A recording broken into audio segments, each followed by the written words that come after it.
Onaniki kirib ket. Nimaga so'kinyapsan? Hatto onasi yolg'iz yashaydi-da. Shunga 4 ta somsa olib kirib ketsa bo'ladi-yu, to'g'rimi? Men senga oktyabrga kelgin dedim. Nimaga maydan kelib olding? Yo'q, oktyabrga kelgin dedingiz. Mana oktyabr bozoriga keldim. Ro'parasida mana somsaxonada ishlayapman. Nimasi yomon buni, voy? Xudo joyi qolganda o'zi buni. Bir qozon osh qani?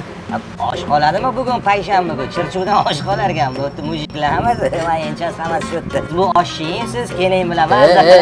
Ko'p choy ichib o'tirasiz. Nima bu? Qale, yuray bu talabalarga. Romantikani beryapti-mi? Voyinniy talabalargami?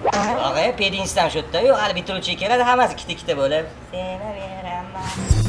Nimaga tovuq bilan go'shtni baravar qo'shib gamburger qilib yeyapsan? Doktor aytgan, diyeta qilgin, semirib ketyapsan deb. Go'sht yevermasa tovuq ham yegin degan. Shunga tovuq bilan go'shtni birlashtirsam mix bo'ladi, dietetix. Mix burger yonida zo'r ketadi-da. Mana senga Namuncha buncha ko'p ovqat zakaz qilib tashlading? Nima? Klientlar ham kelib, "Men bitta jahl qilib shuncha ovqatlarni zakaz qilib yeb, maza qilib ketishadi. Men ham ularni o'rniga o'zim qo'yib ko'rishim kerakmi? Ular qanchalik mashaqqat bilan ovqat yeyotganini bilishim kerakmi? Hamda o'tirib olib maza qilib ketishadi-yu. Qaramaysanlarmi?